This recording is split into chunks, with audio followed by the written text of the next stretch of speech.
Hello, I'm Chandler Klebs, and I'm here with Pafa Ortiz again, and we're doing another hangout, and we're not sure what all is going to happen in this hangout, but we have a plan.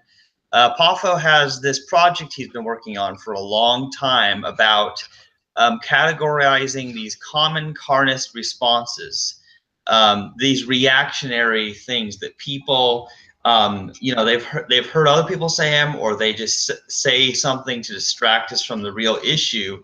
And so, Pafa, you sent me that file with that list of each of these common responses, and I also saw it previously in that Facebook post. And most of them, just by reading them, I can tell they're ridiculous and why they're ridiculous.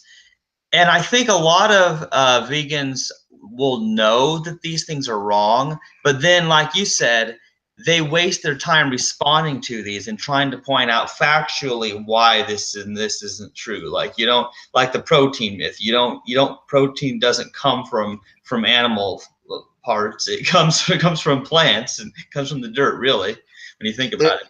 There's so much that could be said about this. I mean, there's so much explanation and exposition I could give into why I'm doing this, or how taxing and tiring it is, having to address all of these these defense mechanisms and excuses. But what I wanted to do today was really just get into what they are. And we've all heard these like a million times, and I literally hear them like 100 times a day. And just in brief, the best way I could just explain it is that I don't think that it is fruitful or productive to continuously have to explain things that are obvious and repeat ourselves again and again and again, because we're not actually answering their questions. We're not actually educating them. We're just reacting to their reactions. Like, all these things are just like sort of reflexive reactions that they have when confronted with animal cruelty, or maybe the obligation to go vegan. And so it's just a response. It's not a well thought out argument. None of them are real arguments. A lot of them are myths. This is true that many people actually believe this stuff, but most of them are just responses because they're just trying to get you kind of off their back. They're just trying to divert the attention, derail the conversation, um, you know, trying to basically take a counter jab at you.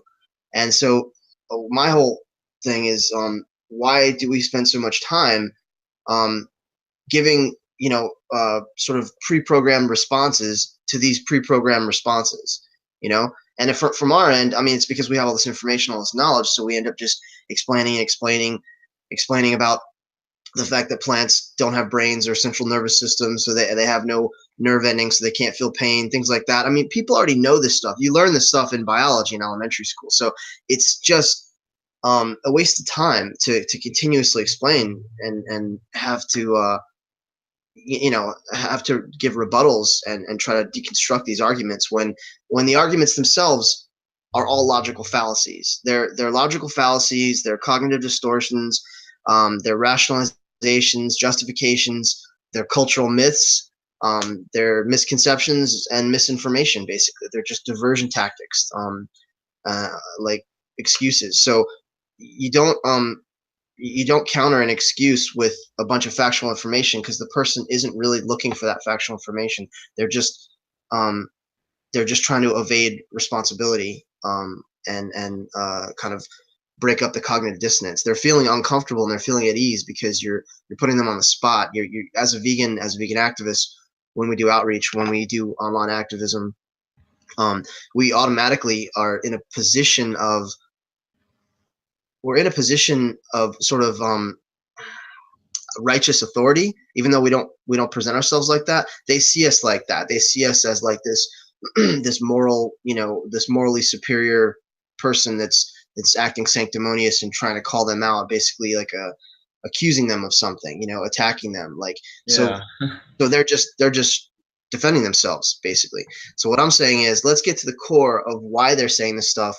But first and foremost, let's classify what these things are, because they all fall under those categories of logical fallacies and evasion tactics, and defense mechanisms. So Yeah. if you want to do it, So let's get on the list. yeah, sure. Are you gonna read what they are from your file that you have open? Yeah, yeah. And I would just say keep the Wikipedia page open. We also have a Wikipedia page open that has all the list of logical fallacies. So vegans are too pushy. How many times have we heard that, right? My friend George Martin classified that as an ad hominem. He's basically they're attacking the messenger rather than the message. They're just trying to deflect and say, I don't like the way you're talking to me, blah blah blah. So that's a way for them to just not have to deal with the issue at all. Basically, is by like counterattacking your character, your personality. That's an ad hominem. Yeah. I don't like your approach. It's in the same vein. That's an ad hominem. It's just a personal attack saying says nothing about animal cruelty or animal exploitation. It's just a way to kind of put the walls of defense up. That's all these things are, just walls. They're just putting up walls and saying, well, I don't like you, so I don't have to listen to your message, or you've disqualified yourself as an authority to speak to me about this because I don't like your tone. That's all it is. Stop shoving your opinions down my throat. That's I would say that that goes back to something deeper of they don't understand that these aren't our opinions. These are like facts. These are literal facts, that this isn't a diet that we're trying to promote. We're not trying to convert everyone to a certain diet. We're trying to expose animal exploitation and abuse and violence and cruelty and this archaic, Yeah, they you know, mistakenly think that it's about us. That right. it's That, that it's that an all opinion they or see that is it's our us. personal thing. And additionally, here's another thing that I'd like to point out for people who misunderstand veganism. We are not making money off of this. It doesn't benefit us financially or any other way for people to go vegan or not. This is entirely about the animals. And if people think it's us and our opinions, they've got it all wrong. So, how would you classify that? I mean, stop shoving your opinions down with. That's a misunderstanding of the message. So, I would say they need to first understand what veganism is. In that case, like definition of veganism. Yeah, that's mostly just a misunderstanding entirely. I'm not even sure if it can be categorized as a fallacy or not. Right. It's a misunderstanding of the philosophy of veganism itself. That it's not your just personal diet choice that you're trying to impose on them. It's like if you walk down the street and say, hey, there's a woman being raped over here. There's a child being beaten over here. Um, can you please do something to help me stop it? Or what you're doing, sort of like, around the corner on the other side, is actually harming this person. You don't see it, but I see it, and they're gonna say, stop shoving your opinions down my throat. And we're like, no, we're trying to tell you that there's a victim involved, and your lifestyle is creating victims, and we're speaking up for the victims. Well, this has nothing to do with personal choice and all this other stuff. So yeah, anyway, we could spend forever talking about each of these. So Oh yeah. I respect your lifestyle, so you should respect mine. Same kind of thing. Their focus is all wrong, and this is called a thought terminating cliche. Um, Again, George Martin has this incredible website that covers all this stuff. It's Carnism Debunked. I'm gonna pull it up right now. And he has all the lists, a lot of the fallacies. This huge list explaining all this stuff, arguments. So let me read thought terminating. It's using words or phrases that discourage critical thought and meaningful discussion about a given topic in order to end the argument and move on, as a way of combating cognitive dissonance. Like, an example is, okay, you don't want to eat meat, but others do. That's a personal choice. Just live and let live. See, it's basically It's the let live. I gotta say, it's the yeah. let live aspect that they're missing. Oh yeah, yeah. Where it's not live and let live, because you're not letting others live. You're not letting billions of animals live. Yeah, you're not thinking. Again, that the focus is wrong. I would say that the core of this is that the focus is all wrong, but it's a way to shut down the conversation. And so I hate this phrase. Let's just agree to disagree. That's the the core of it right there. Is let's just agree to disagree, and that it just doesn't address the issue. It's just like saying, um, they're looking at you. They think that you are just trying to change them when it comes to what they eat, and they're missing the backstory here. The backstory is billions of animals suffering and being, boiled alive and being mutilated and being tortured. That's the point. So we got to bring it back to, no, animals are being tortured. This is unnecessary. Like this isn't about, you respecting my lifestyle, me respecting your lifestyle. We're trying to tell you there's an atrocity occurring. There are horrific things happening, and we're trying to raise your awareness about it. You see what I'm saying? So shift the focus. um, but where do you get your protein?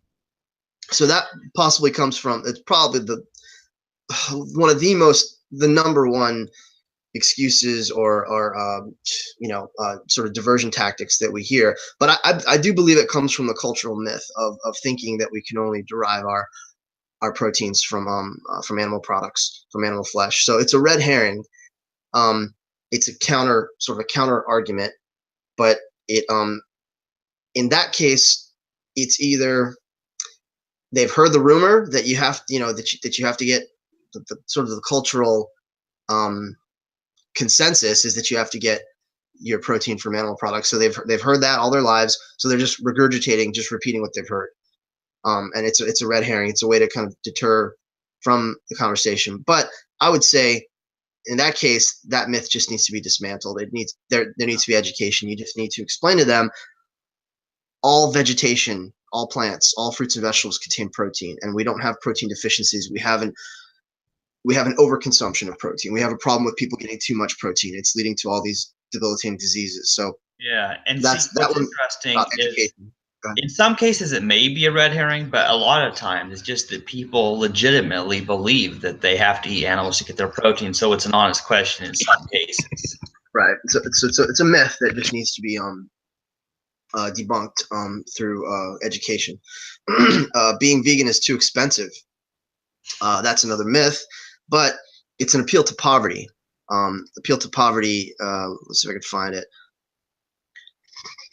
Cool. I'm gonna see if Supporting a conclusion because an arguer of it is financially poor. Example: my friend lives in a food desert and says it's too hard to be vegan. It's easy for you to say that veganism is easy when you're so privileged.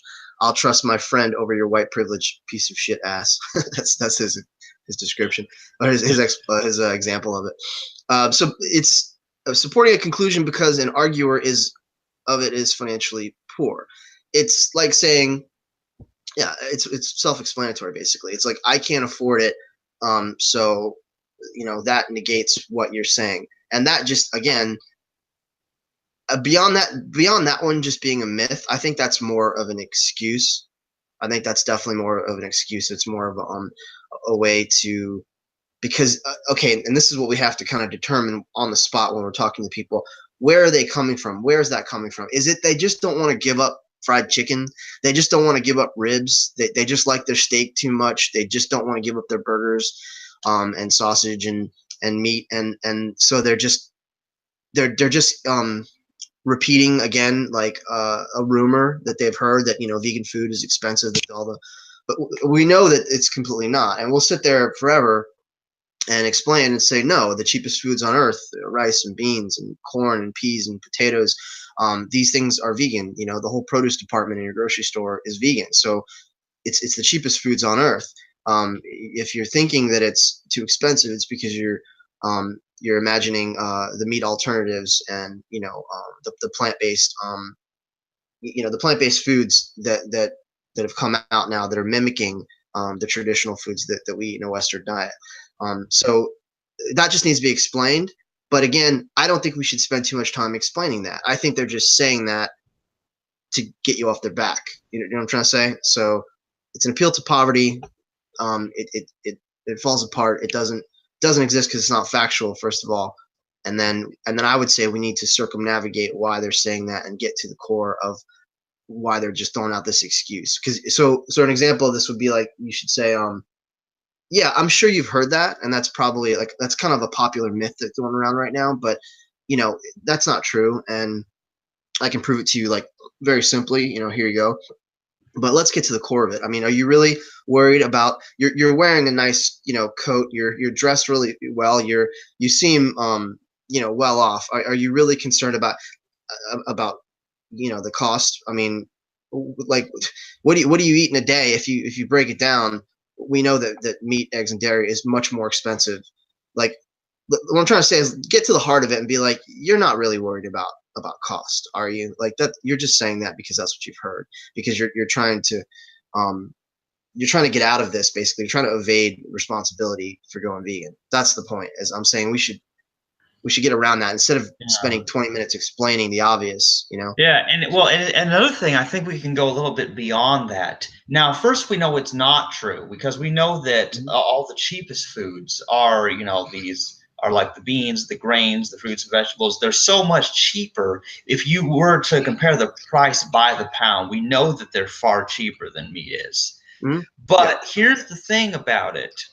Supposing it was true that it was more expensive to be vegan, does that justify what is I being done was to those animals as a I knew we were, result? I knew where you were going with it. The ethical concern, the ethical issue is what it needs to be brought back to. Again, you're exactly right. We got to get past that bullshit and say we're talking about unnecessary harm and cruelty. Okay, these animals are just like your dogs and cats and the animals that you love, and just like a horse or any of the animals you see on TV on Animal Planet. Like, we're just talking about other animals that in our society have traditionally been disregarded.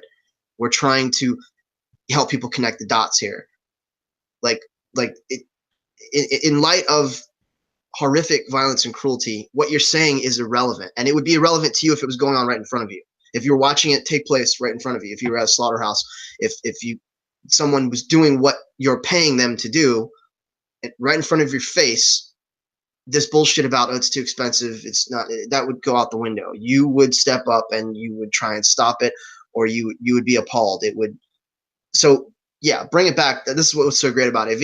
You can just point to the footage and be like, if you know this is going on, is this really your main concern? How much money do you actually spend on bullshit and entertainment? And this is just a simple, a simple choice at the grocery store between rice milk, almond milk, and cow's milk. Like, you're just making a very easy transition there, and in most ways Yeah, it's pretty easy. So and bring it it's back to very the ethical. interesting. I agree. Yeah, it's very interesting because, yeah, first of all, there's the whole ethical thing makes it irrelevant anyway. But then there's an additional thing that bothers me is the fact that um, meat and dairy and stuff like is subsidized by the government using our taxes, and that's something else I Oh yeah, found out. yeah. The problem with that is, even though it may seem like that dollar meal or whatever at McDonald's may seem cheap, but because it seems like a lot of food for the money price. The problem is that is unethical. Even if it wasn't unethical, what's being done to the animals, it's unethical to force us to be paying for it. I mean, it's Yeah, wrong yeah. that the government subsidizes it and that takes money from us who are ethically against it. So they are additionally violating us as well as the animals. Yeah, I mean, there's so many angles to how unethical and immoral it is, animal agriculture. How it's hurting us, it's hurting the animals, it's hurting the environment on every level. It's just an abomination. It's a blight against humanity. The Yeah. next one may be a little bit difficult, but let's see. I have Crohn's disease, so I have to eat meat. Now, Crohn's disease is basically like irritable bowel syndrome. You have like inflammation of the lining of the intestinal tract, and you have all these terrible symptoms. Diarrhea, abdominal pain, fatigue, malnutrition. Like, you end up like it's a terrible disease. But in this case, um, what would eating the most difficult foods to digest, the most difficult products to digest, how would that help in any way? Like, meat is acidic, dairy is acidic. It creates mucus buildup, a buildup. It has an inflammatory reaction in your body. Like meat, eggs, and dairy are the most difficult thing to digest, and it in no way would help or eliminate your symptoms. Like the easiest thing to process, to metabolize, to digest is fruits and vegetables. Some people maybe fruits, certain fruits, maybe certain fibers in the vegetation might be difficult to digest, but there's no way that meat, eggs, and dairy is easier to digest than what you would eat on a vegan diet. So that's the myth right there. And once again, I've been in these situations enough to know they don't really have IBS. They don't really have Crohn's disease. They don't really have the diseases. They have a friend who has that disease, or they had gas or some stomach pains a month ago, and they're just throwing that out there to just like. I swear, this is what's happening. They're throwing that out there to just get you off their back because they're trying to appeal to appeal to a there's probably a fallacy somewhere. Appeal to a real disease, right? And then you'll say, oh, whoa, I'm sorry. Let me back off. I'll stop what I'm saying right now because you just raised a counter argument, a counterpoint that I can't, I have no response to because that's a real disease. I'm going to take that seriously. Well, really, honestly, do they really have irritable bowel, disease, Crohn's disease? And if they do, like, what doctor in their right mind would recommend eating a high protein, high fat diet with lots of dairy and meat products? It makes no sense. Like we know that cancer patients would go on the Gerson program, which is even the vegetables have to be boiled a little bit, but it's wiping out all sugars, all meat. It's juicing every day, and it's basically a vegan diet. It's literally just eating the most easily digestible foods to give your body a break so that you can kind of kickstart your immune system with all the juicing and the vitamin C and all the the phytonutrients and stuff. But so this is just a little bit of explanation. If you know a little bit about nutrition, you can dismantle it. But I don't think that most people who say they have Crohn's disease really do.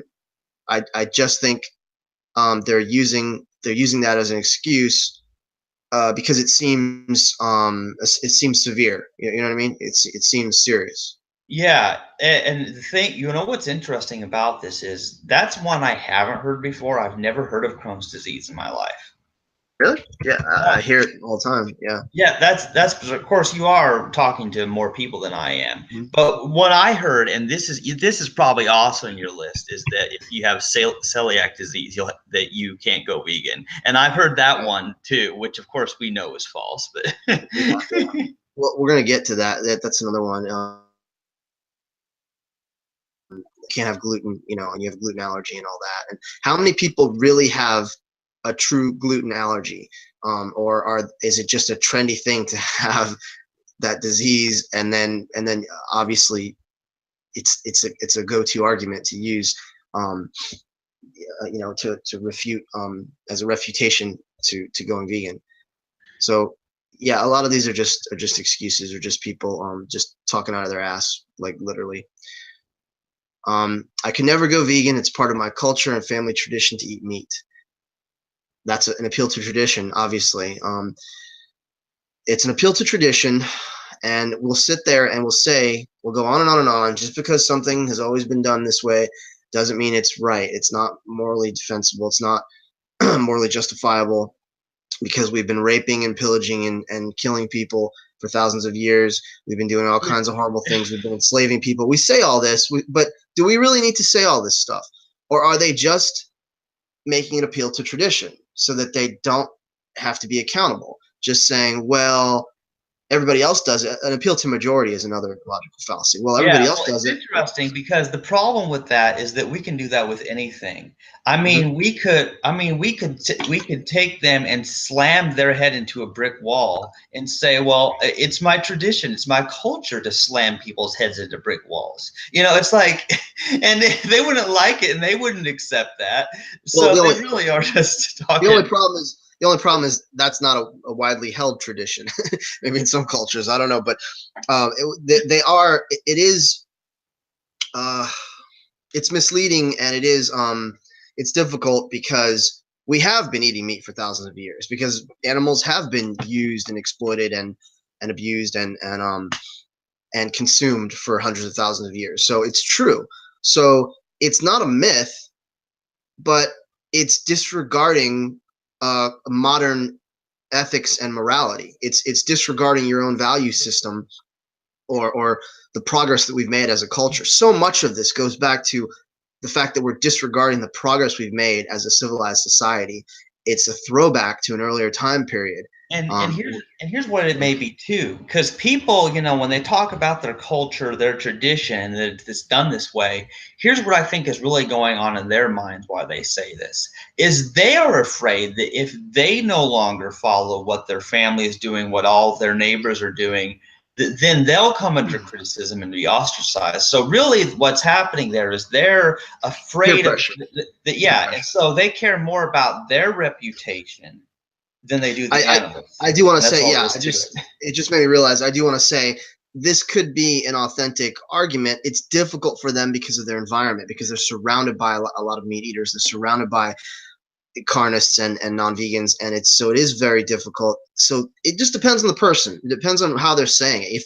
If they give an explanation, they're like, yeah, it's just I come from a Hispanic background and my whole family eats meat, and it's just difficult. It's just difficult to even get access to it because of where I live, to get access to a lot of fruits and vegetables, because if they're younger maybe and their parents are just buying the same meat and cheese and bread, like, so there is something you have to take into account, their environment and their family and culture. It's true, but some people will just say it,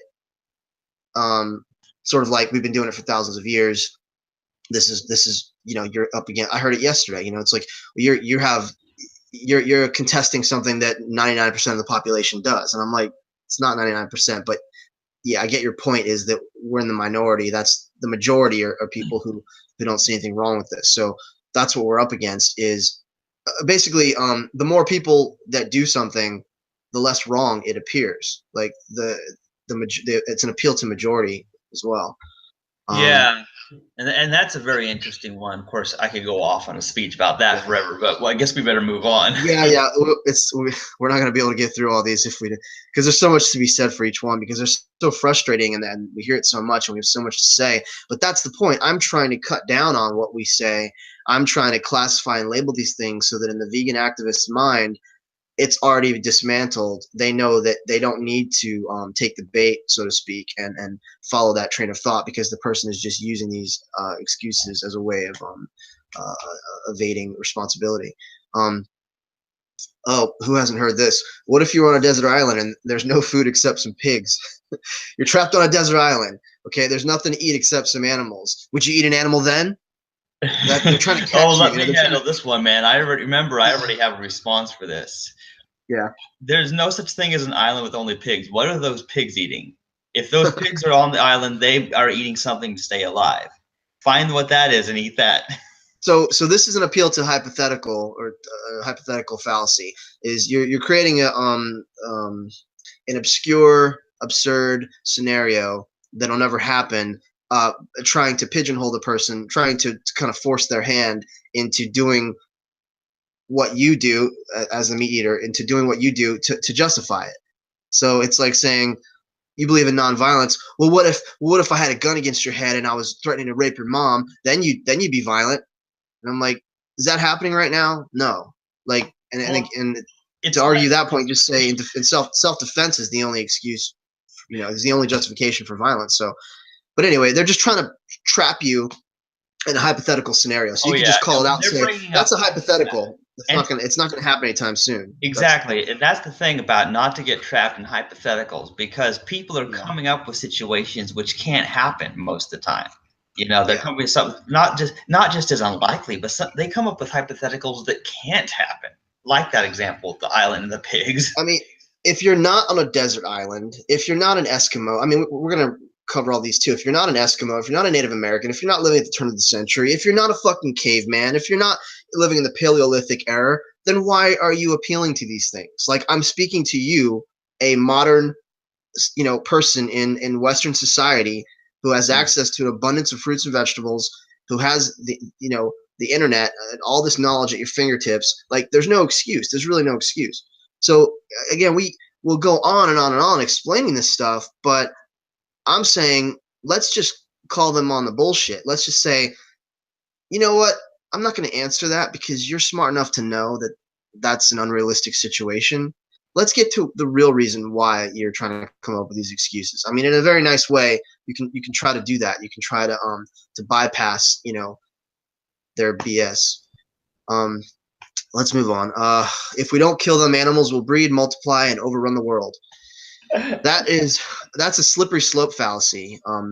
It could also be another, you know, another hypothetical fallacy, but it's slippery slope. Basically, it's like saying you're you're playing out a scenario that you don't know what the specific consequences are going to be, but you're using the imagined consequences as justification for what you're doing right now in a real situation. Follow me? Well, and there's another thing about that too, is that if somebody tries to accept that as a valid excuse, then it means that we better kill humans because humans have overpopulated and are Absolutely, destroying the planet. absolutely. Therefore, if that's your excuse for killing animals, then okay, you can kill your animals, but you also have to kill the humans as well because they're overpopulating. It's like so there's a problem there.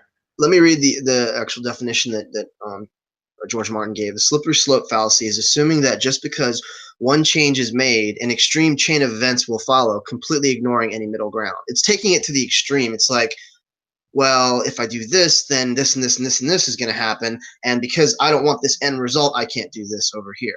So it's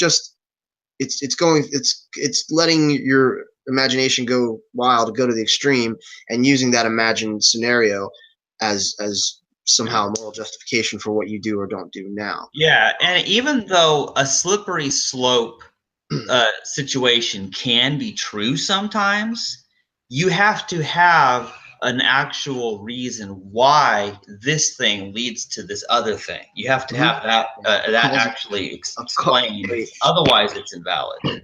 Yeah, a logical, realistic causal chain of events that lead to that. Yeah. Oh, I skipped one here, but I guess we already kind of started to explore it a little bit. I have a gluten allergy. If I don't eat meat, I won't have anything else to eat. I've literally heard this said to me. Peter Boghossian said this to me. I have celiac. I have a gluten allergy. No, he said he had Crohn's disease. Then he said he had a gluten allergy. See, what does he really have? I don't know. But he loves bacon. He loves to eat bacon every morning, feed his kids bacon. And I was just like, I you're saying this to me. You're such a smart man. You're so intelligent. He invented street epistemology. I don't know. It's a hasty generalization.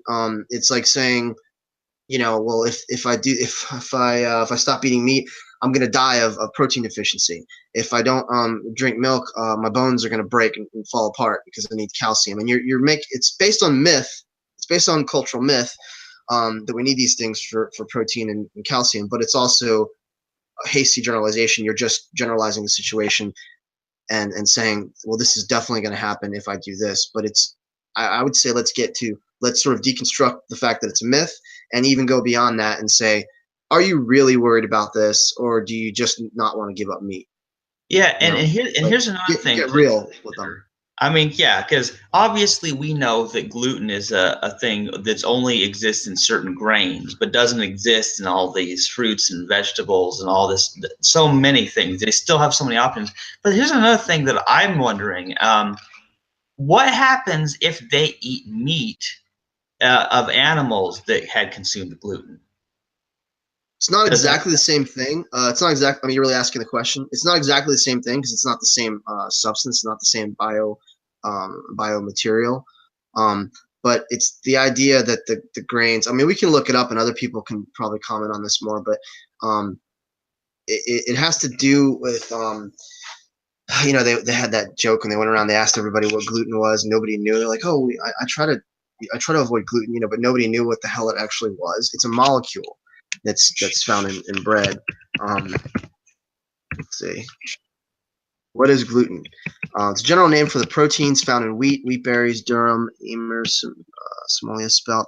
It's and barley. It's a composite of storage proteins termed prolamins and glutenins, and stored with starch in cereal grains, barley, rye, oat, and selected species of hybrid products. So it's found in bread. It's found in a lot of stuff, but people have an allergic reaction to it. Like some people have this genetic predisposition, and they'll have all these side effects, and they'll get sick, and I believe it causes a kind of inflammatory reaction. Celiac disease is the technical term, but being gluten free, I know vegans who have gluten allergies, and they're just a little more careful with the breads, with the grains, with what they consume, with vegetation they consume. So again, it's almost like you said, bring it back to the ethical issue of what we're doing to animals, and that just far outweighs all this stuff. Like adjustments can be made. Like we're talking about, I don't know how to express it, abuse and cruelty. So if you thought of dogs being beaten, being tased, being castrated without anesthesia, being mutilated, being confined, and basically tortured, and then having their throats slit, if you thought about what goes on in the Yulin Dog Festival, and put it like that, think of a cow or a pig or a chicken or a turkey, just like you would a dog in the same scenario. All this shit goes out the window. You're not going to contribute to that abuse and cruelty, no matter what it takes. You're not going to contribute to it. It's just that they're not seeing the animals. We got to bring it back to the animals. They're not seeing the animals. We spend way too much time talking about diet and nutrition and health and all this stuff. Gaius disagrees. He says we should focus more on that aspect. But I say there needs to be an ethical foundation and motivation to go vegan. Otherwise, they won't stick with it. So start with that basis from the beginning, and I think they'll be much more inclined to follow through, and be consistent with making this transition. So I don't know. There's a lot more we could say, but let's move on. Oh yeah. And then later on, we'll maybe see some more. They'll overrun the world.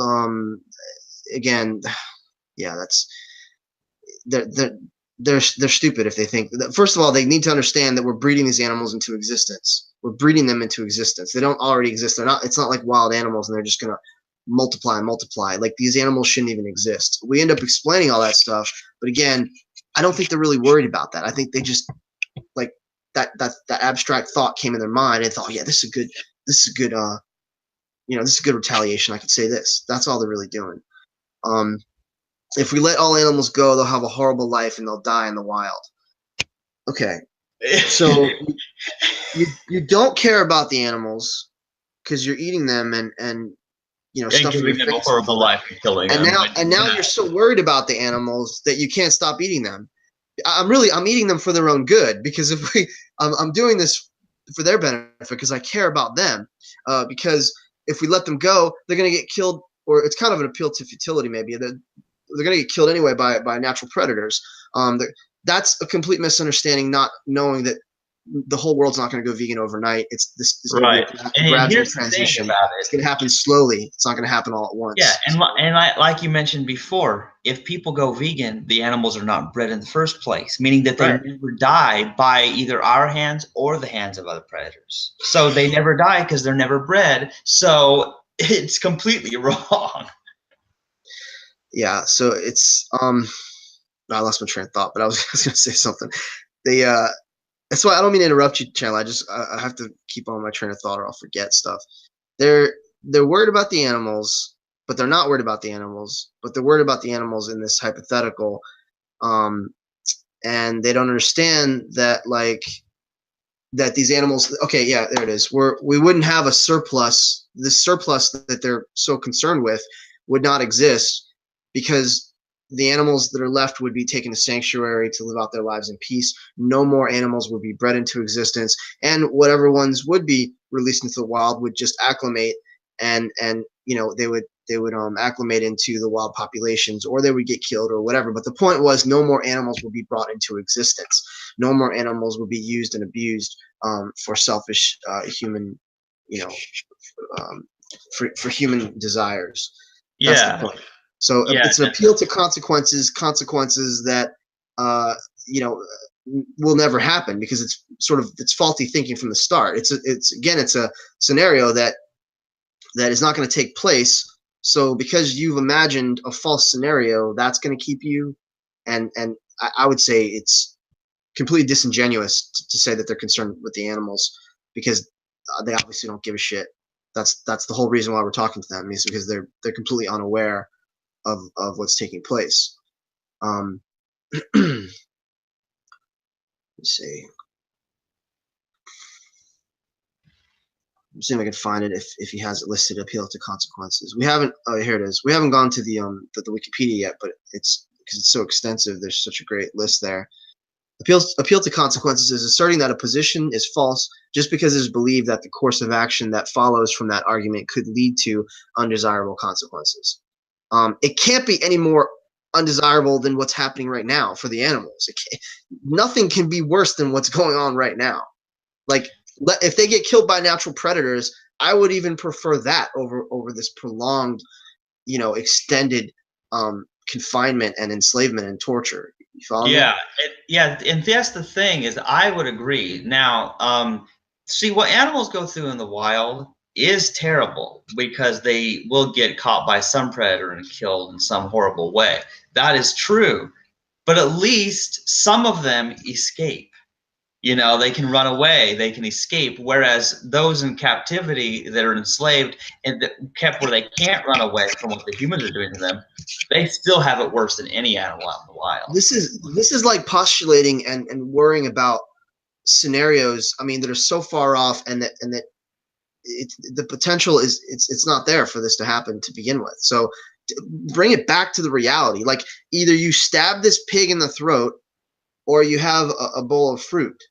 Like that, it's that simple. That's what we're talking about. Like, you're talking about stuff that's just leading your mind and your attention away from the problem at hand.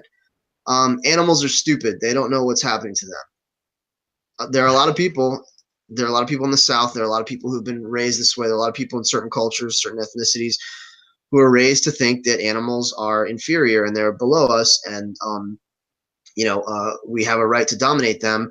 And they don't share our intelligence level. They're not as smart as we are. So that is a form of discrimination, like, straight up. That's speciesism. All of this comes down to speciesism, but that is like the most blatant example of speciesism, is just saying, well, they don't know what's happening to them anyway, so we have a right.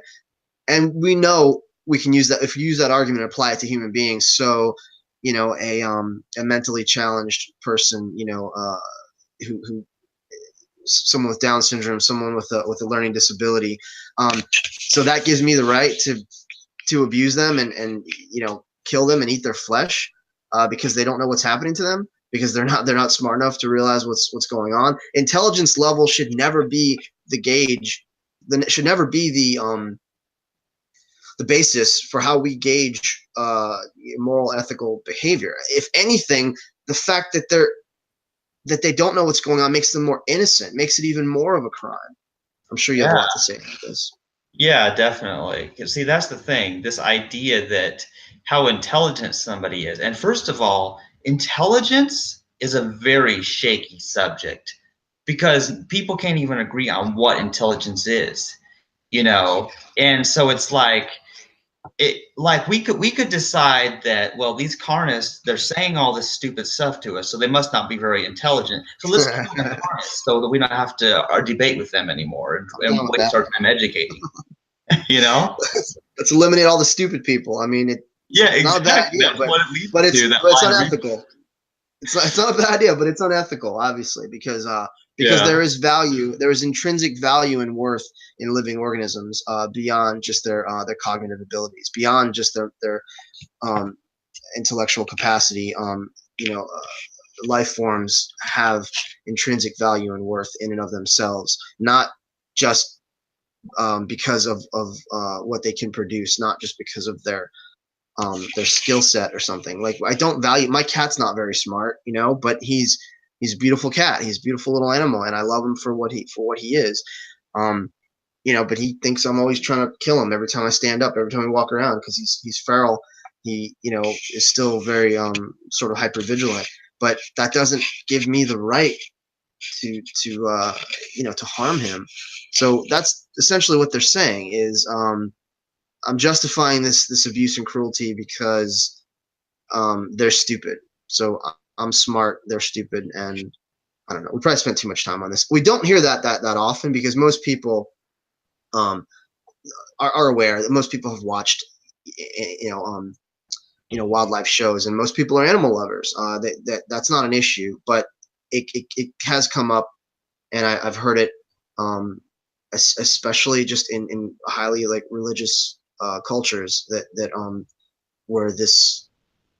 Oh, well, let's go to the next one. This is a good segue. Animals were put here for us to eat. It says so in the Bible.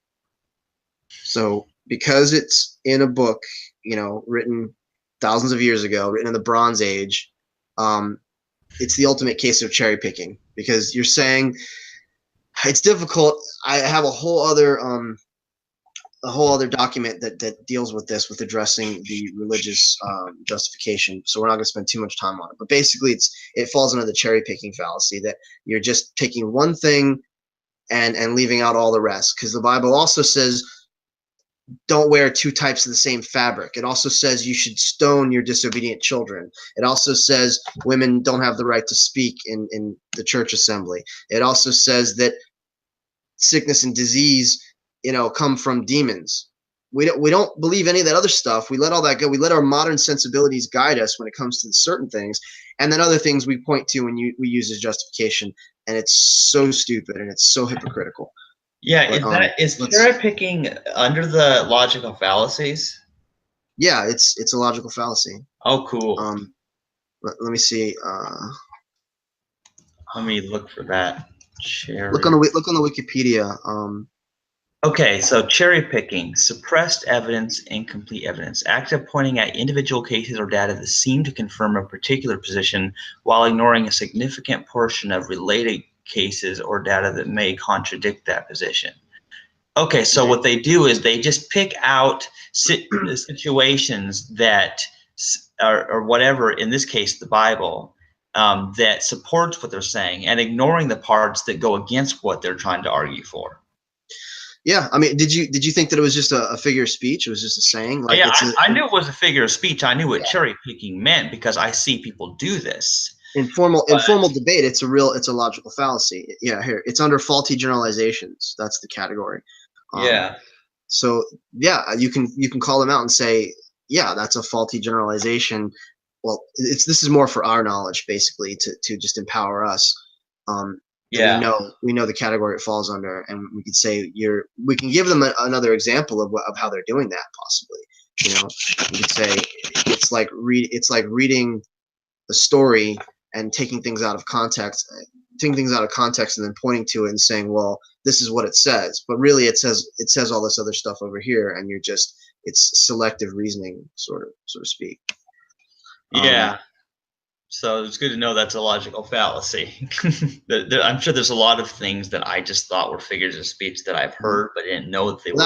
That's how they became figures of speech, just because of in Western culture, because of that sort of psychoanalytical knowledge. They're so well known. Okay, hungry children are starving overseas. That's a complete red herring, and what it's called is a fallacy of relative privation. Fallacy of relative privation. It's literally bringing up, an injustice that's occurring somewhere else to again detour and divert the attention and say, well, what about this? Well, what about that? Let's see if I can find the definition. Have you heard it? I mean, it's like saying, what about this problem? And there's this going on in the world, and you're worried about animals. Yeah, I've heard that one before. Of course, I never took it seriously. That is not even worthy of a response, in my opinion, because it's like, because what we're discussing at the moment, whatever conclusion is reached, no matter what any of us say, will not change this other situation that they've mentioned over there to distract from the issue. And a real quick counterpoint is to say, well, why can't we care about both? Why can't why you think that this is all we do? I mean, we're also concerned about human rights and stuff, but this is just where our particular focus is. This is where we feel the greatest and like need is for us. Before. But Go ahead.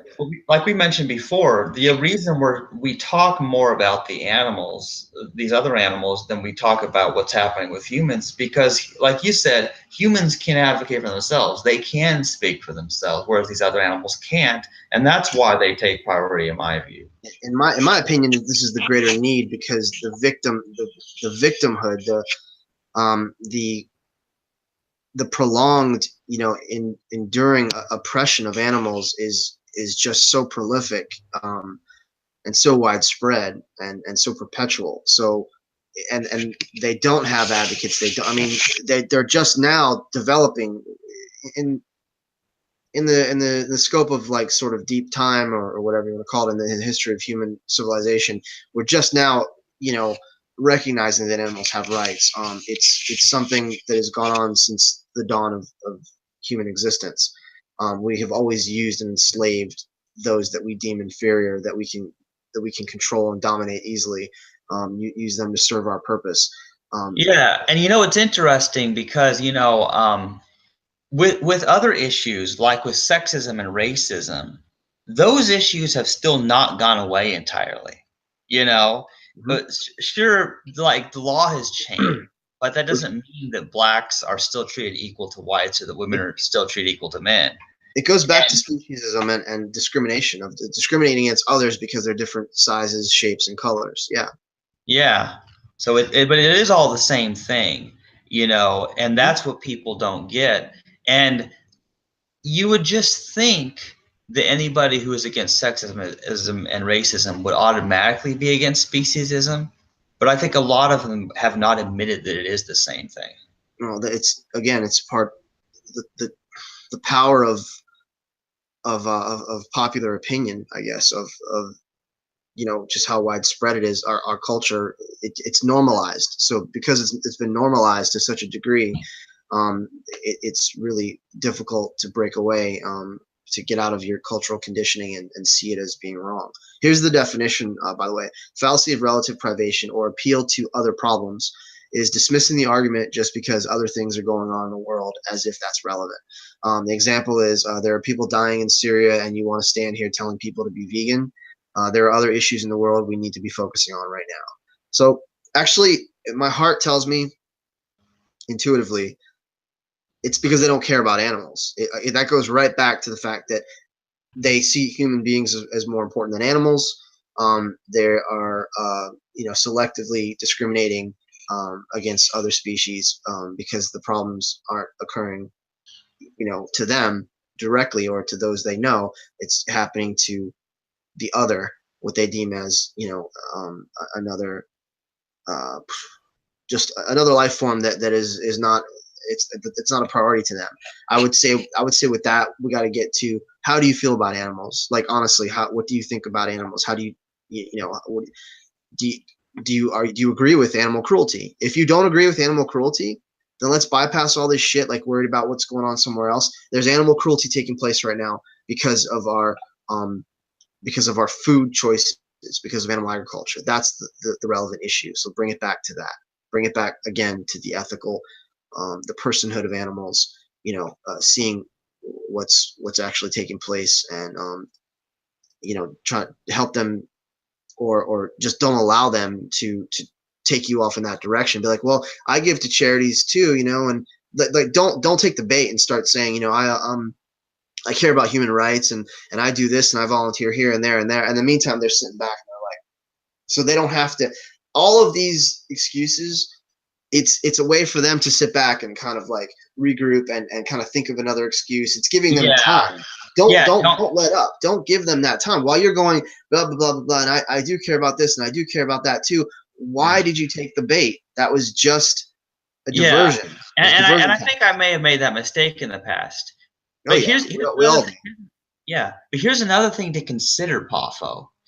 So, yeah, on one hand, it's true that we do care about what happens to humans, although that's not our main focus because the animals need us more. But let's be completely serious. We could go full on misanthrope. We totally could and say that I hate the human race, and if children are dying in places in the world, then better so that they won't continue to hurt the animals. You can totally go that route, and that can also be valid because it's no accident that many vegans do want the human race to end because of what they're doing. So the idea that we somehow are obligated to care about these humans, that in itself, I don't even agree with entirely. You know Yeah, what I mean? I'm trying. Yeah, it's deeper. It goes deeper. Okay, because what that does is that discredits you as a moral authority. If you do that, then you're discrediting yourself as a moral authority because they're trying to say you need to care about everything. You need to care. Don't ask me to care about what's going on over here if you're not concerned about what's going on over here. And according to their conditioning, this is more important because it's affecting humans. But another route is to say animal agriculture is affecting humans. It's the leading cause of starvation and and poverty and hungry children are exist because we're feeding all of the grain and the corn and the soy and the crops and the vegetation to the animals so that we could slaughter them and eat them. This is a human rights issue. You could explain that to them and it'll educate them. But again, it's why are they saying it? I would really question Yeah. why are they actually saying this? It's just a diversion tactic, I think. Yeah, I know. And see, while it's true that it is better for humans to go vegan, it's better for their health. It's better for because it can solve world hunger theoretically as well. I mean, it is better for humans, but the way that I am wired, and this is another topic that we've discussed a little bit.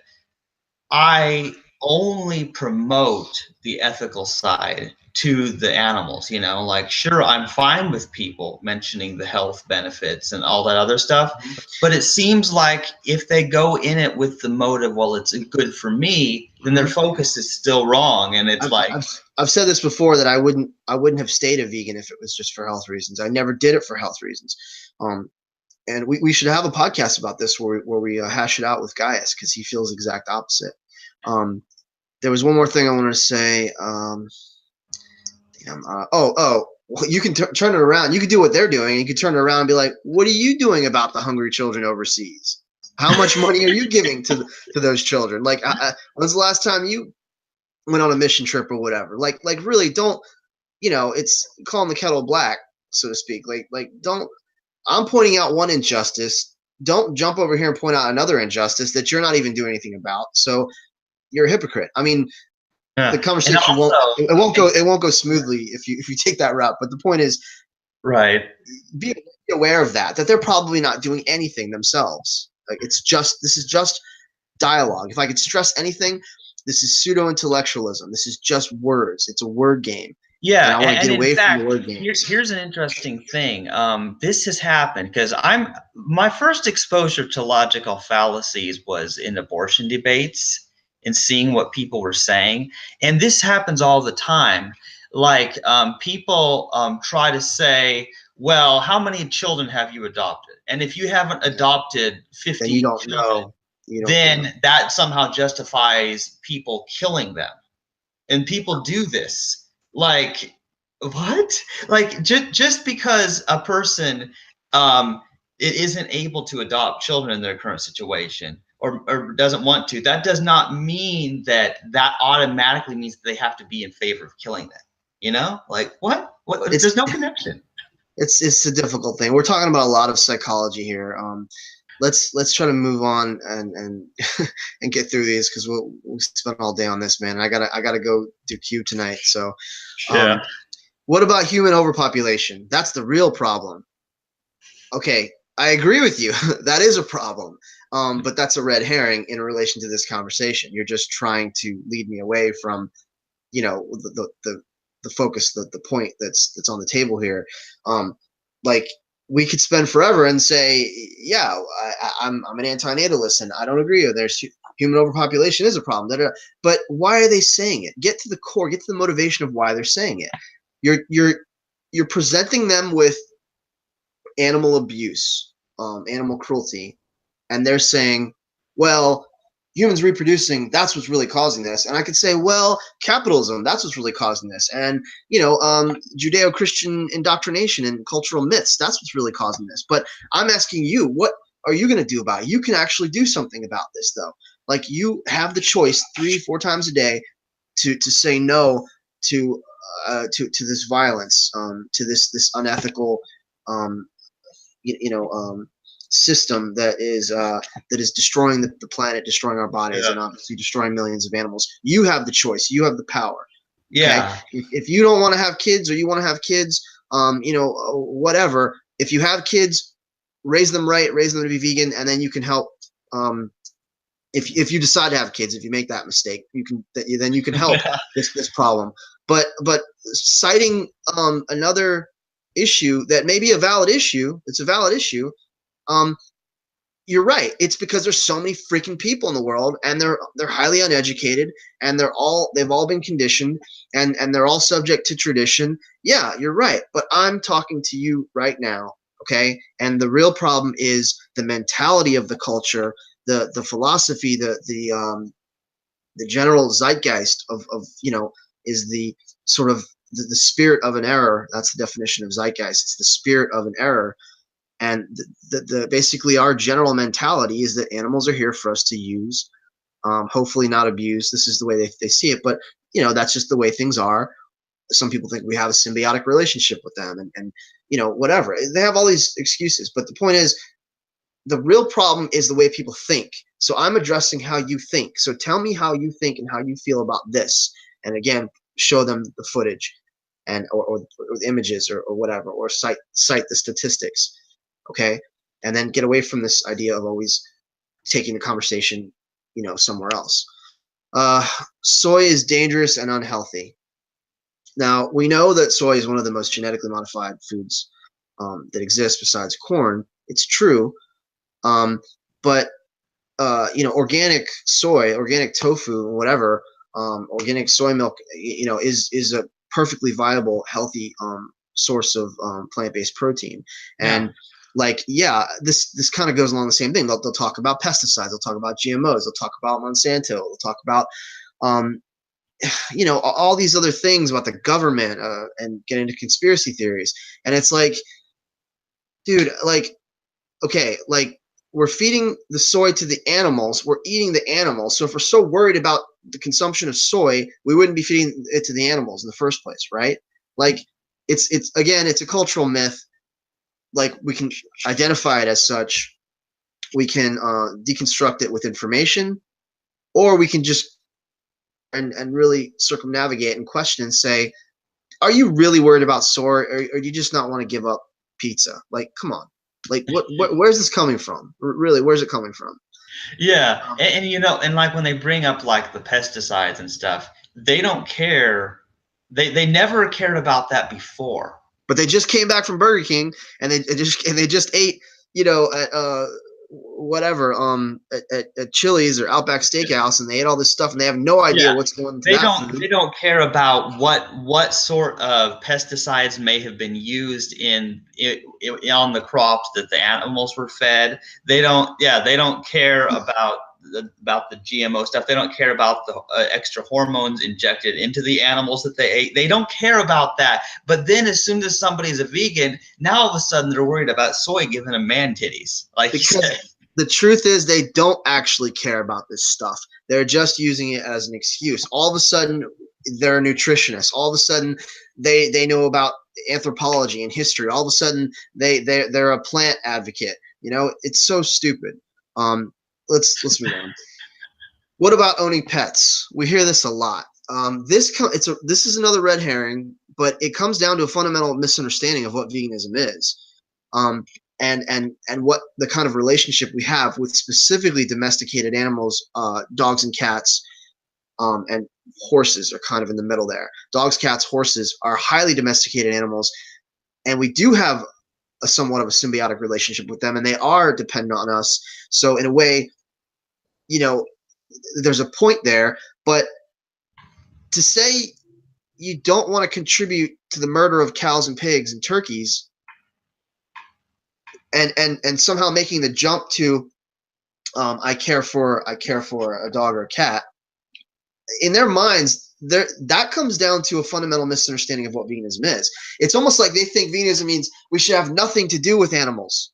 We should not interfere with animals at all. Like, we should not even look at animals. It doesn't make sense. It's like, of course, we're still going to care for animals. We're still going to have sanctuaries.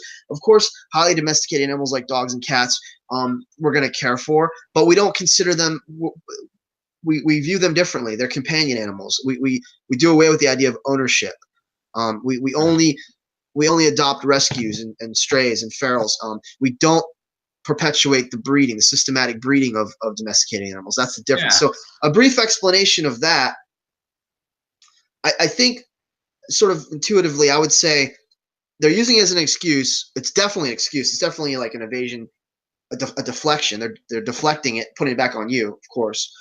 But I think it also has to do with not understanding what veganism is. If we could just explain what veganism is, philosophy and way of living which seeks to exclude as far as is possible and practicable any and all forms of animal abuse and cruelty, any forms of use or cruelty to animals for food, clothing, or any other purpose. In dietary terms, it denotes the practice of dispensing with products that contain I'm butchering this, I know. anything derived wholly or partly from animals. There's also the definition it gets into. And what is it by default? And by extension promotes the production of plant-based alternatives. So Yeah. that was my horrible paraphrasing of the definition of veganism, but you get the point. Yeah. So, yeah, go ahead. The only time people's pets is even a discussion that vegans ever have is about feeding their pets a plant-based diet, because that's what we would want to do if you're gonna have a dog or cat. Yeah, that actually comes up, but I think this is more of just the idea of owning pets. That always comes up as, well, you own pets and you have to feed them, dog food that's made from animals. You have to feed them meat. But this is also the idea of, well, you shouldn't own pets. I've heard this. You've never heard this? You shouldn't own pets if you're a vegan, because they think, okay, we're against animal enslavement. Well, that's a form of enslavement. But where are they going to go? They have become so ingrained in our culture. We've domesticated wolves and coyotes and foxes to become what they are. I keep pointing at my cat. I don't know why I'm pointing at my cat. He's not a dog. He's not a canine. But like a Chihuahua looks nothing like a wolf, like a timber wolf. But we have, through artificial selection, breeding programs, hybridization and stuff, that they are now these little things that you could fit in a purse, a little Pomeranian and stuff. So what are you suggesting? Again, that's almost like an extreme scenario. Like we should just free all of the domesticated dogs and cats. That's not what we're saying. We're saying that they don't understand the lines drawn, because in their minds, they can't even picture existing without using animal products. They can't picture existing without eating meat, eggs, and dairy. They can't imagine it. Yeah. So they've misunderstood. So they eliminate like all interaction with animals. That's kind of where this is coming from. Yeah, like, and you know what? That's not actually something I've come across, bizarrely enough. Like I never in my life would I have thought that I've never heard of a vegan that told people that they had to let their domesticated dogs and cats go in and out in the wild. Like what? That's in their minds, in the Carnist, meat eater, non-vegan mind. It comes from a fundamental misunderstanding of what the vegan message is. That's all. I feel really bad that I butchered the definition of veganism, but you get the picture. Let's move on. So humans are omnivores. Okay. How many times have we heard this? And I'll say straight up, yes, behaviorally, culturally, traditionally, we are omnivores. We eat everything. But that doesn't mean that's how we're physiologically designed. Our bodies are not physically designed to process meat, eggs, and dairy like this. Essentially, it's an appeal to nature. It's one of the most common ones. It's an appeal to nature saying, well, we're just like a bear. We're just like, I'm trying to think, a badger, a wolverine, scavenger, a raccoon. These are all omnivores. We're just like them. We eat everything. They eat other animals, so it's okay for us to eat other animals. Yeah. And it's an appeal to nature, which what appeal to nature means. Just because it's saying that because something occurs in nature, because it's happening in the wild. That makes it morally acceptable and ethical in human societies, and that And is it's completely just so false. bizarre. I mean, there's several layers. I gotta say, okay, if they're a bear, they're a lion or whatever. They're just the same thing. Then why do they have to cook their meat? Why do they have to season it with all this stuff? Why do they have to cut up in small pieces? Why do they have to modify it so much so that they don't even no longer even notice it's a meat? No, Why do nothing they about it is natural. Nothing about animal consumption in modern culture is natural. Nothing about it has ever been natural, actually, because we don't eat them raw. We don't drink the blood.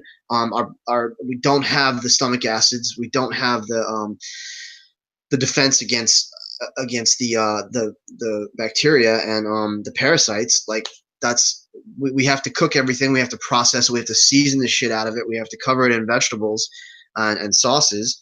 Nobody eats meat, eggs, and dairy as they come, because we would get sick. In their initial form, we would get sick. Um, it's an appeal to nature. I'm going to try to get through these quicker now. Let's see. We have canines. That's an appeal to nature. Lions kill zebras. That's an appeal to nature. It's a circle of life. That's an appeal to nature. Obviously, one of the most common appeals to nature, but it's called a reification. Um, reification fallacy. Let me see if I can find this real quick.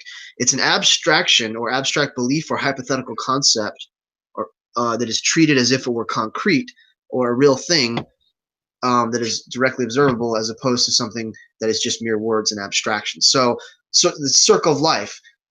That's a saying. That's a phrase. That's a abstract sort of concept that we've used to describe something.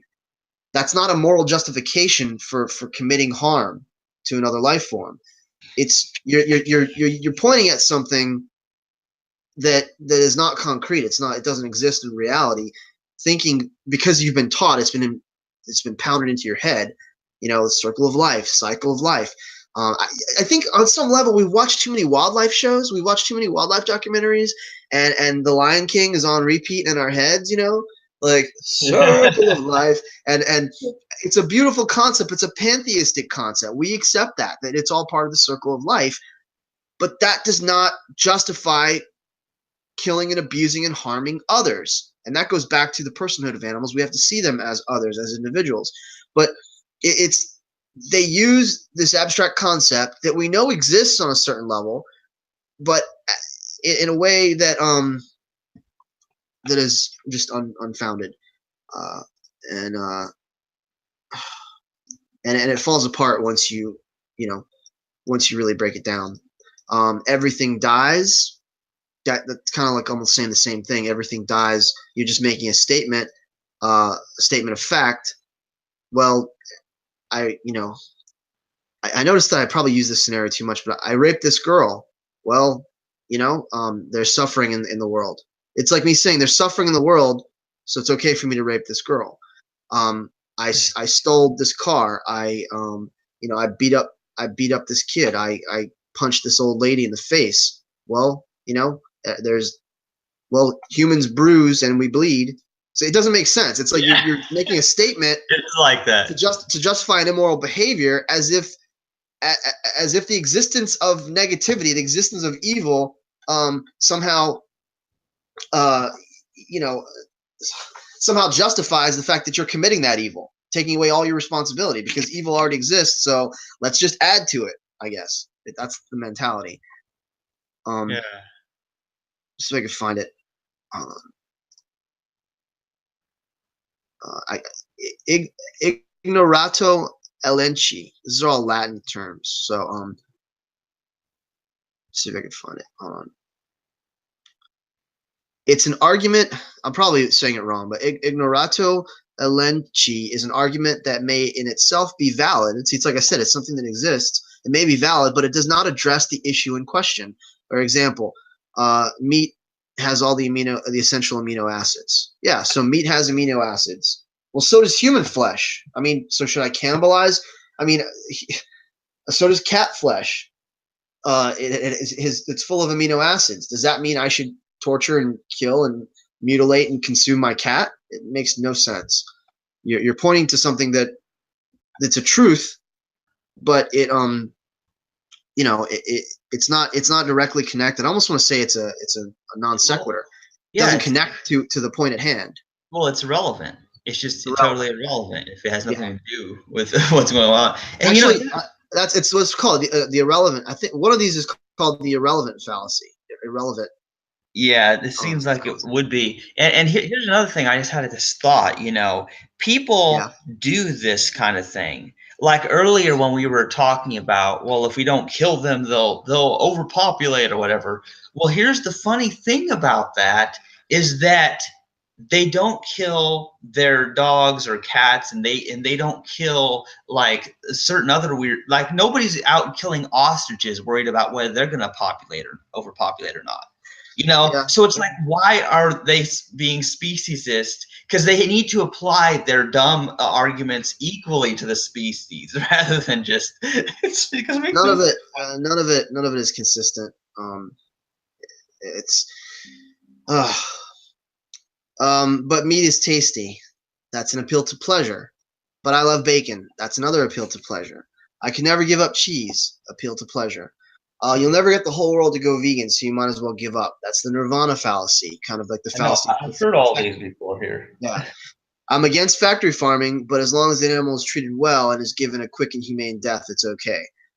Quick and humane death. That's an oxymoron. A humanely slaughtered animal, that's an oxymoron. That's inconsistent morality. That's a justification. That's overlooking the foundational premise, the point that it's all unnecessary to begin with. It's because they're coming from a position where they're already thinking that it's normal, natural, and necessary that they make these excuses. If you could deconstruct that, none of this, they wouldn't even say these things. Because if it's unnecessary, then there's no reason to try and justify doing something that's wrong in a better way, and trying to be more kind and considerate when you're about to slit someone's throat. If you don't have to slit their throat in the first place, why are you doing it? You're missing the whole point that we don't have to do it. And here's another thing that I think people might be missing here.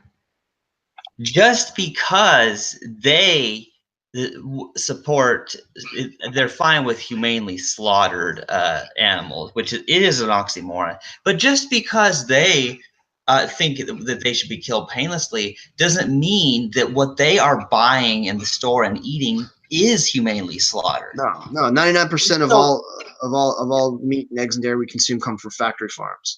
Yeah, they're not these happy cows, frolicking in the fields, and it's all in their minds. It's all the marketing. We're gonna have to. So we're almost an hour into this. I'm gonna have to just run through these, or maybe we can do a part 2 because there's so many of them. Yeah, because if you're short on time, maybe we could just do a part 2 to this when we have time next. Let me read them, and then we'll go. I'll just read them quickly, and then we can maybe off air or another time really get into it and and just kind of deconstruct and break them down. But just so like the audience is familiar with all these, because we've heard these just so many times. It's so incessantly annoying and redundant to hear it, and also the explanations that we're forced to give. Can never give up cheese. You'll never get the whole world to go vegan, so you might as well give up. I'm against factory farming. I only eat a little bit of meat. I only rape and kill, once or twice a week instead of 3 times a week. Instead of, doing it every day, I only do it once a day now. It makes no sense. I only buy locally raised, grass-fed, free-range, wild-caught, hormone-free, certified organic, USDA approved, non-GMO, no antibiotics, nitrates, fillers, or preservatives. I added all those because I'm just trying to include them all into one thing. Fair trade, free range, grass fed, organic. It's like, hey, it's okay if I kill you as long as I feed you grass first. This is just a way for it's marketing. It's a way to make the consumer feel better, and they're just regurgitating what's been stamped on the packages and what's been sold to the public, what's been propagated and sold to the public to boost their sales. That's all it is. So You're repeating a marketing ploy. Yes, there are some small farms. There are some. There are these distinctions. But when it really comes down to it, if all of it is unnecessary, and they always end up with a bolt to the head and stabbed in the neck, you know, submerged in electrified vats, you know, whatever it might be, whatever killing method it is, they're still being killed. They're still being murdered unnecessarily. So that's the point. That like people are trying to minimize the immoral, unethical actions or behavior, um, you know, uh, by labeling it these things, or the companies um, are trying to like promote welfare. Basically, this is the welfarist approach. Is the idea that, well, if we give them better conditions, blah blah blah, then at least they'll be happy and they'll be you know, content before they're killed. But they're missing the abolitionist approach is like we shouldn't even look at them as food. We shouldn't look at other animals as food. We shouldn't be enslaving them in the first place. We shouldn't be breeding them in the first place. This missing the whole point. This is already after the fact. Anyway, so much I could say about that because we hear that more than any other. Um, Along with that, you know, I only believe, yeah, I believe in humanely slaughtered meat, humanely slaughtered. So I'm losing my place here. Animals would eat you if they had the chance. Slippery slope fallacy, and I don't even understand it.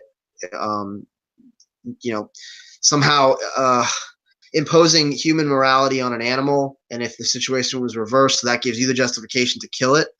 I mean, a bee would sting me, so I should kill all the bees.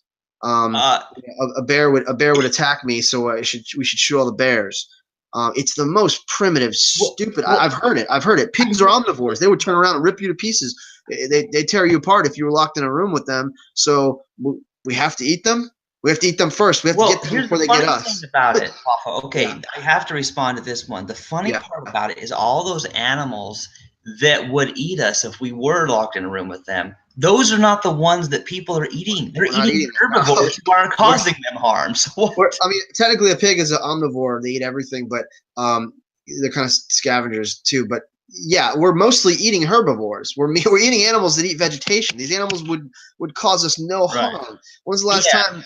I'm quoting Gary Yourofsky almost verbatim here. When's the last time a cow, a pig, a chicken attacked someone? When's the last time, you know, a goat or a fish was a threat to your life?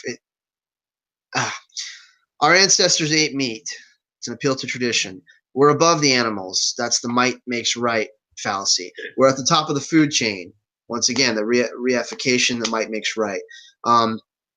Animals eat other animals. Appeal to nature. Eating meat is natural. Appeal to nature. Life feeds on life. Appeal to nature. It's my personal choice. That's a big one. I have a whole section devoted to that, to explaining how personal choice has no bearing whatsoever on whether an action is right or wrong. You need to get your B12. You need to eat meat to get your B12. That's a myth. Eating meat helped our brains grow. It's another myth. And I think sort of an appeal to nature too, because we're talking about sort of early hominids and how they developed and whatever was necessary for development back then. I mean, slavery was necessary to, you know, in order to establish this country. So does that mean we should still own slaves? Just because of how something was done or a necessity that took place in the past at an earlier time period when we were less developed has no bearing on you know, current behavior in civilized society. We need dairy for calcium. Myth. We need meat for protein. Myth. What about Native Americans? Red herring. What about Eskimos? Red herring. Fish don't feel pain. Myth. Plants are alive too. Ignorato elici, and that's a tu quo qui argument. Basically, you yourself do it. It's like pointing the finger back and saying, "Well, you're just as bad as me." So, you know, like don't tell me to stop doing something if you're doing the same thing. All excuses. It's all bullshit.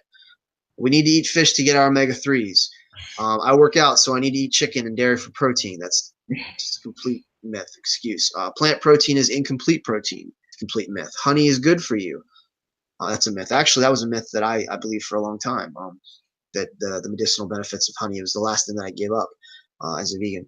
Milking cows doesn't kill them. Ignorado and lychee, and I would say that's just a myth because it does kill them because it kills Yeah. their babies, and they eventually get sent to the same slaughterhouses as the beef cows.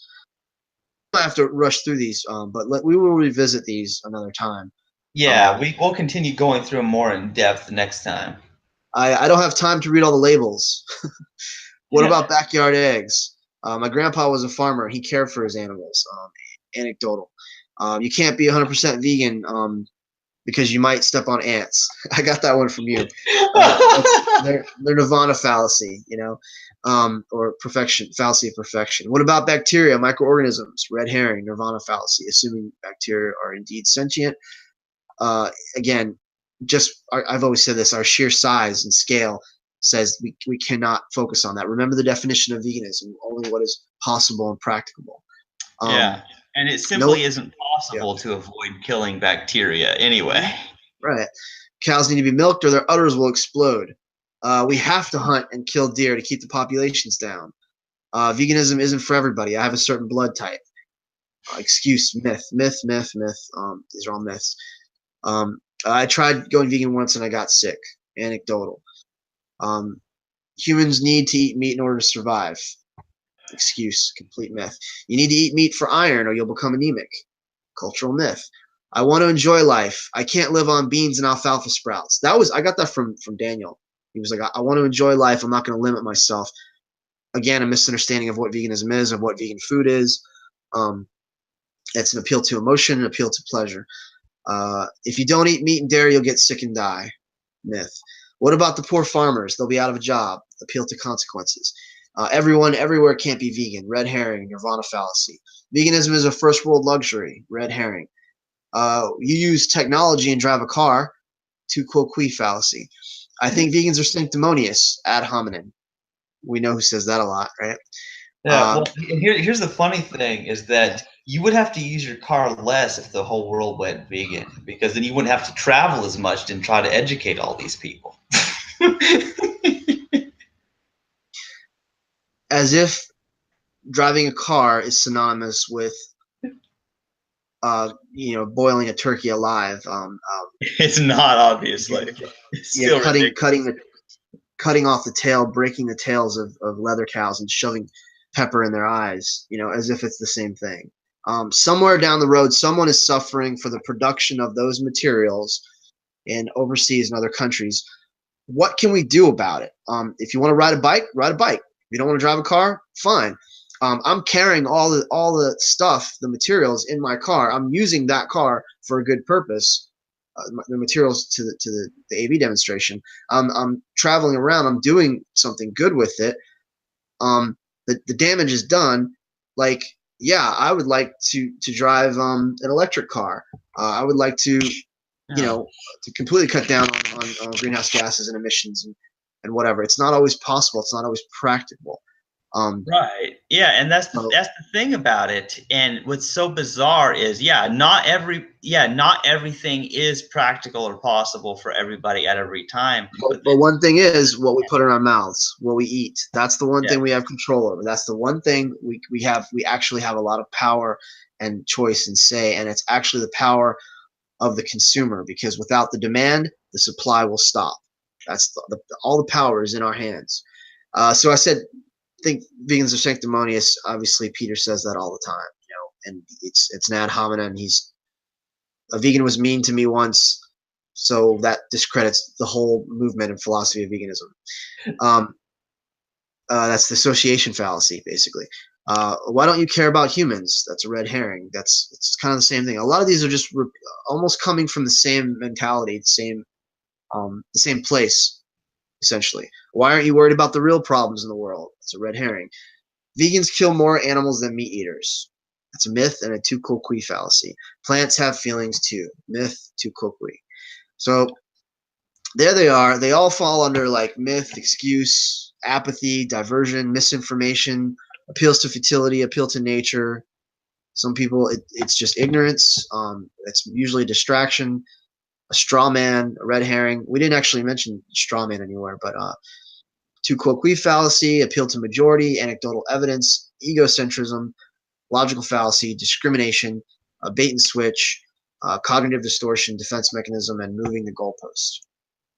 Almost every conversation, they fall victim to this moving the goalpost. So once we thoroughly explain their excuse, their rationalization, their justification, and they have no argument, then they jump to something else, and then we have to sit there and explain that, and then they jump to something else. So it's endless. Like it's completely counterproductive and sort of circular to just keep explaining things that people, if they just sat down and mindfully considered this stuff, would have their own answers. But that's the issue, is these aren't things that they really care about. They're not things that they're really thinking about. They're just saying it in response to you. So what we got to do is we got to talk to them differently, so that we're not getting these defenses, and this wall gets put up of distractions and and evasion tactics, and just get to the core of why they're saying it and speak to them on a different level. And that's my goal with this workshop. Yeah, and that's the thing, man. Is hopefully we will just, yeah. I mean, we'll save people so much time, so they don't get sidetracked on all these things. Because these things. I mean, it's sad because most of them are completely obviously a distraction from the real issue and just excuses because they don't want to change. And a few of them are just myths that they believe, which are easily debunked pretty much, And so it's like the only people who are worth responding to are those who are genuinely asking honest questions, because they don't know. That's a good point. Yeah, we should. That's a good point. Was we need to be selective with who we talk to, especially in street activism.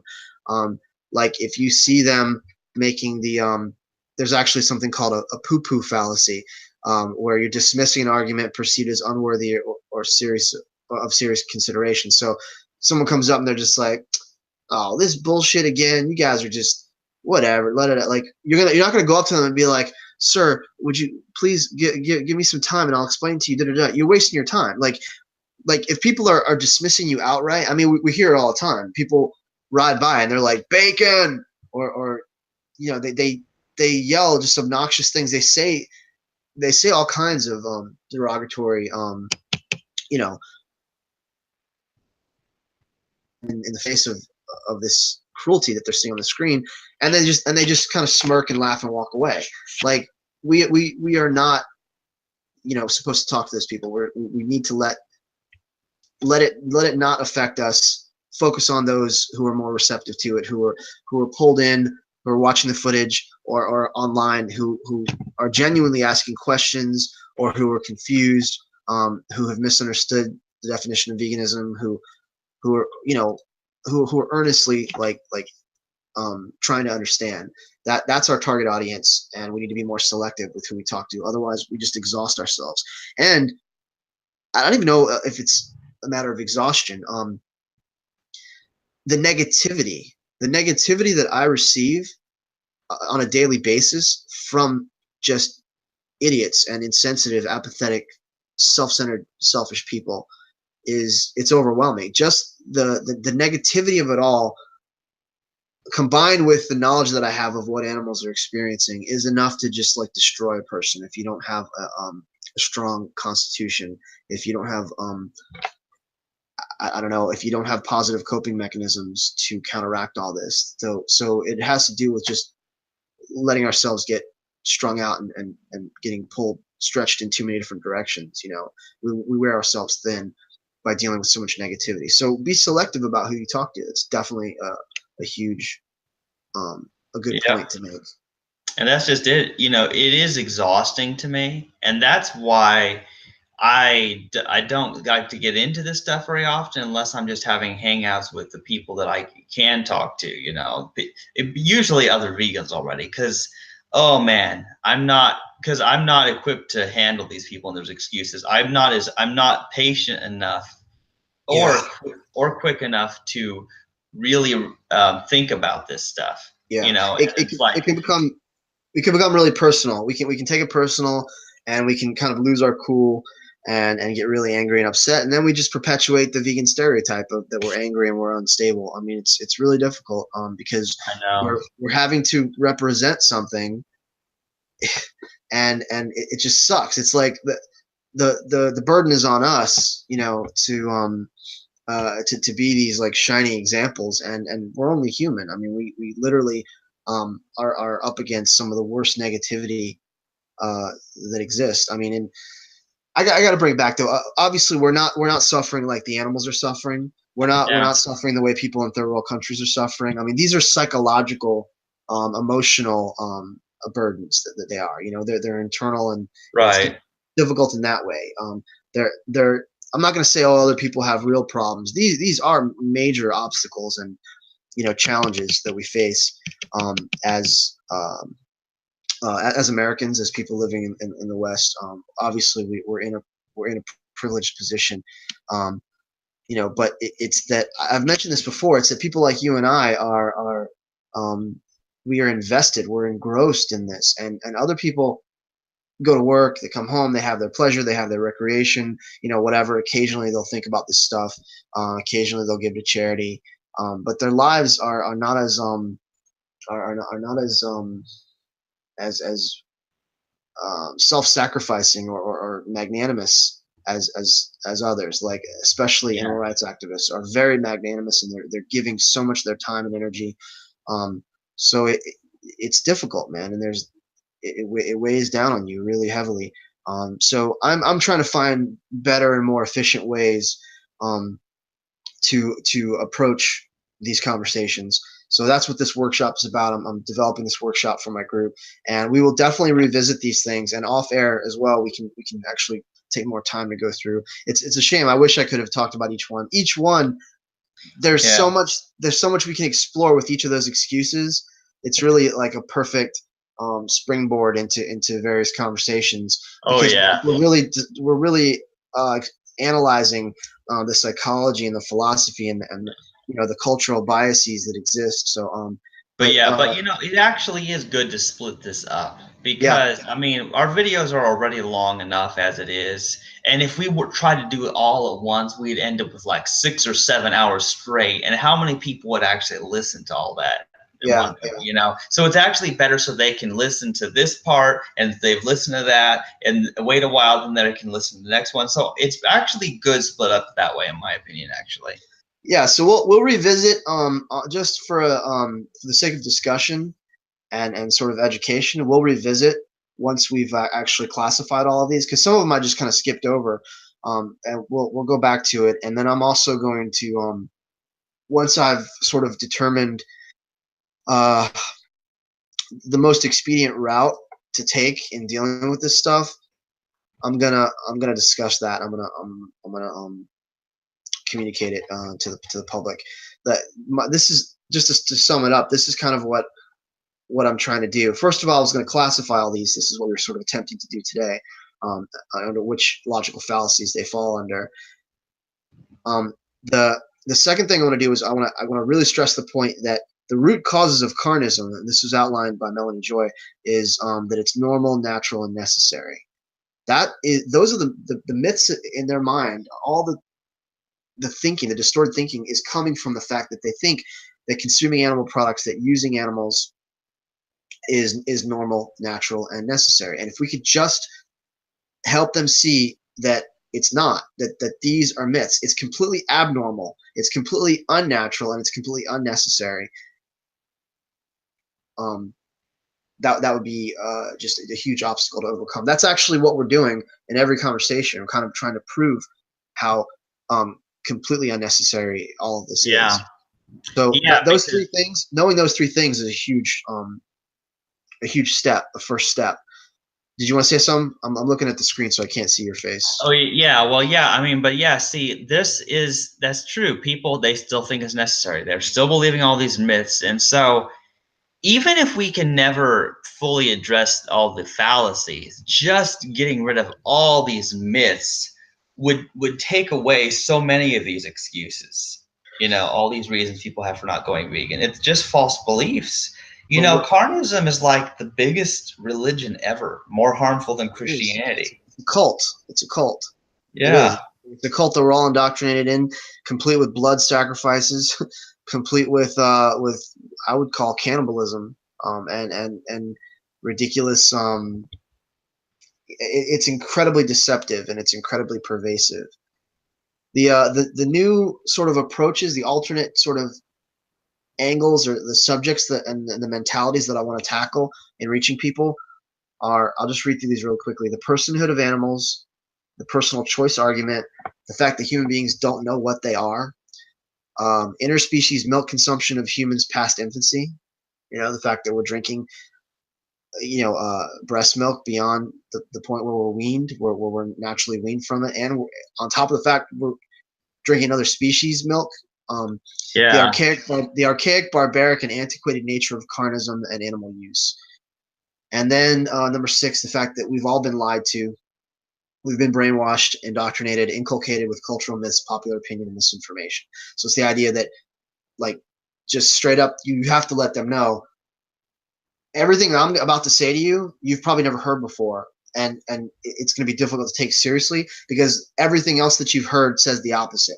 Everything you think you know is wrong, basically. Everything you think you know, what you've heard from doctors, authority figures, health experts, your family, your culture, it's actually false. And what I'm about to say to you is going to be odd and strange, and it's going to seem, you know, very out there. But that's because of the fact that our culture, our society, is just completely inculcated and brainwashed and conditioned to think a certain way about these subjects and topics, and it's false. So, and those things. Then additional subjects are the religious argument and the definition of veganism, and I mentioned that briefly. That we really need to just let people know what veganism actually is from the get go. I don't think we should sell veganism to them. We shouldn't be trying to convert them automatically and even speaking about veganism. But the understanding of what it is needs to be established. And if it was, it would they wouldn't even it would bypass a lot of the excuses and rationalizations because they already have a false idea of what it is. So let's establish what it actually is. A philosophy and way of living which seeks to exclude as far as is possible cruelty to animals for food, clothing, or any other purpose, and by extension promotes the development and use of animal-free alternatives for the benefit of humans, animals, and the environment.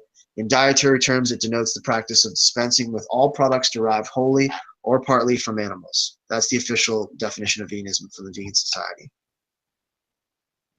Yep. All Yeah, right, man. man. So, thank you for the opportunity, Chandler, and we will do this again. We will try to make some progress off air. I'm not sure today, but definitely in the next coming days. You just let me know when you're free. Yeah, yeah, totally, man. And enjoy your cube of truth. It's can't ever say it's really enjoyable, but Well, true. it's where I'm doing what I believe is right, and I'm trying to raise awareness and educate the public in what I believe is the most effective way possible is just by showing them the footage and having these conversations. And I'm probably going to hear like almost all those excuses tonight. I'll take notes and I'll get back to you and I'll be like, yep, I heard this, I heard this, I heard this, and I'll explain to you how I addressed it and what I said in response. Yeah, and that's good. And what's cool, we need to just start showing your our videos that we're doing. We just need to start showing those at your events and stuff too.